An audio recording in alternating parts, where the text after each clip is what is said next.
Now, Ross, I want to get into this with you because you're in a very interesting position here in that you run a media company. You are an entrepreneur, but you also came from the entertainment industry. Indeed. And Disney, which owns 90% of the entertainment industry by hook or by crook, one way or another, they've been in the news recently as Elon Musk told them, I don't want your advertising dollars. Yeah, go f*** yourself. Go fuck yourself. Yeah. Literally go fuck yourself. Go fuck yourself. GFY. Imagine buying a company for $44 billion and then saying, you know what? I don't care if I drive this into the ground. Go f*** yourself. Yeah. We're all done. Personally, because I was watching it live, sending out some invoices and all that other. I was like, oh my God, is this really going down? On CNBC. Yes. And I was like, is this really going down? And then I was all in, and I was like, holy shit. One, I loved to see it happen. Two, to be willing to throw away a $44 billion acquisition like that in front of the new, the head there, Linda Yacconelli or Yacconelli or whatever her name is Linda World Economic Forum plan. Mind-altering, right? Is it though? It is. So here's my thing. And I get where you're coming from, but I always feel like this part of it is either misunderstood, not understood, or completely ignored. That is $44 billion corporate espionage acquisition. Just to spend that money to know what all of your competitors and your enemies are saying in their DMs is worth it if you have it.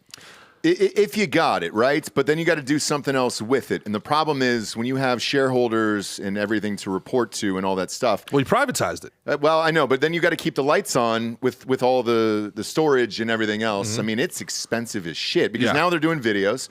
That video's got to live somewhere and it's got to be stored. That's how YouTube had to sell to Google, was they could no longer afford the storage on it. So to say go fuck yourself during all of that while you're trying to keep this company alive. Or you're trying to expand it into full-length video. It's nuts, dude. But Power move, though. I love to see it. Look, as a consumer and somebody who owns a company, I've done it a handful of times in my life, and it's the greatest thing of all time. And then the other people who were either CC'd on these emails or were on the phone calls or the Zooms or whatever were like, holy you just did is my dream. This is another level, though, that we have not seen in, I don't think, our lifetime, with a tech exec coming out and saying, all right, well, f*** all you guys. I don't really care. Like Zuckerberg would never do that. No, never. Never. And I think that's what makes Elon, I think it's a calculated risk, but I also think it's like, also understanding the moment. I mean, he became a populist hero. He just became, how did a guy worth $100 billion just become a man of the people? I know.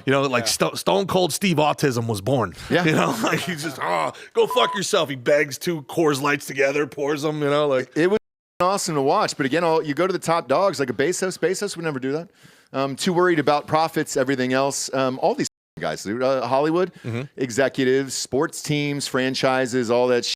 I mean, you say one word, and people will tear you down. For sure. Let alone go f yourself to your advertisers. There seems like there's a narrative he wants to play out should the company go down. Yeah, like he's like, the Earth will decide. The Earth will decide what the truth. But it was also very telling. Sorkin's, who's the editor of the New York Times, and and all those bigwigs were all sitting there in the audience. They were like, no, the people don't get to decide. We decide. Yeah. They don't get to decide. I got to be a little bit decide. of a contrarian, too. I know everyone loves Musk. He's like, hell yeah, it's badass. I don't know. I feel like he's a little bit like a Herb. Like a little bit of he's like a kind of a dork, and he's like trying to be like the bad boy. Well, he's definitely autistic. And I'm not meaning that like a derogatory. I mean that as like, I think they have superhuman skills. That's, you know what I mean? It makes sense. And it comes with the future. It comes with a little tardism up there. Like there's nothing you can do to get away from that. And it's probably what made him great in the first place. But watching that unfold was truly spectacular. And I just wish it happened more. But I don't think we're going to see it. I mean, look, Trump did it essentially with the first run in 2016. We all loved it, and flash from other people and everything else. But now he's been getting railroaded for it. But now we re-love him again, where he's up in all the polls and all that other shit. And it's like him being silent because of not being on social media, Twitter, ironically, has probably served him good, and he might be back in that seat again. Right. It's like the system hates him, but the people love him. Right. And it's probably going to be kind of the same thing for Musk. For Musk as well, where it's like he'll have this, complete revolution. And we're all about the people overcoming the system. We're the podcast for the people, baby. Yeah. So I'm with it. I'm on it. I'm on his side for sure. Yeah, I would Keep say it all the way real, like we like to do. keep it all the way real. The only thing that's interesting about it, though, and now you've been in the entertainment industry your whole adult life, and you were in Hollywood for a long time. Yeah. One of the only ways to do business with these people, though, is to tell them I don't want to do business. 100%. We had Chaz Palminteri, big friend of the program, great guy. People don't know he turned down selling the rights when he was dead broke. Go back to that episode. It's way early on, like episode 6. Yeah. He turned down selling the rights to A Bronx Tale like 8 times. Yeah. When he had no money and they were offering him $50,000. All right, we'll give you $100,000. All right, we'll give you $200,000. Welfare. Yeah. But he had a vision for it, and he stuck to his guns. And Well, yeah, he had to they play didn't want Sonny. him to play Sonny. Yeah, and talk about how times have changed. They wanted to take out the interracial relationship. Yeah. Oh, in the movie? Yeah, those That's were hilarious. and that would be the whole reason it got greenlit today. Yeah, and I mean, look, there's elements to Hollywood itself where you've got to decide what you want to do, and definitely when I was there, you couldn't do like that. Like, you couldn't even be a Republican.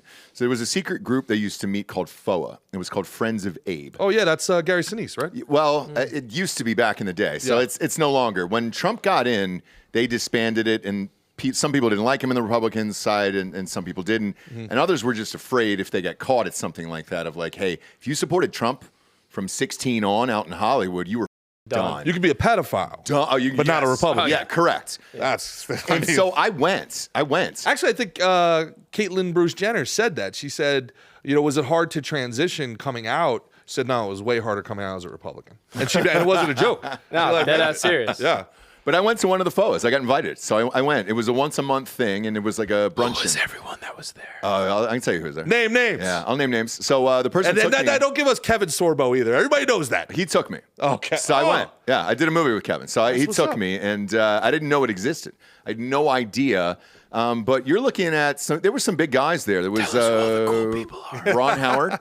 Ron Howard? Ron Howard. No way. Yep. Mark Cherry, the creator of Desperate Housewives and shit like that. Like, Wow. there was some higher up people. I used to watch that. And then John Voight was there, obviously. Not that that's a huge shock, That's not a but surprise. some of the guys and that are out there, James Woods and things like that. Like some of those guys, I'm sure that's an easy guess. But like a Ron Howard, you're like, oh, Would not have guessed well, that. fuck, I didn't know that. But he was a pretty pragmatic guy, and Now we know why Arrested Development was so funny. But then once it's out, right? And so you can't go back. And I think you're in that from 16 to now, and let's say Trump gets back in again. Really 15 probably the on the trail, right? Oh, yeah. The campaign was the worst part. 100%. And because during the trail, though, everybody thought he was going to lose in Hollywood. Yes. So they didn't really care. And, In DC too. and it was kind of a joke. So like if you wore I was one of the first people to get one of those, the MAGA hats, the Make America Great Again. So I had it, I was wearing it, and you can like scroll back into my Instagram feed, and I used to wear it everywhere, and it was always hilarious. Of like, oh, Ross, you're a comedian, dude. Yes, of course you want Trump to win. He'll never win. So nobody cared. And then once he got elected, that actual night, that hat became a Nazi symbol, and then everybody cared overnight. And then people went back into my feed and found it on, I was at like an Ohio State game or something.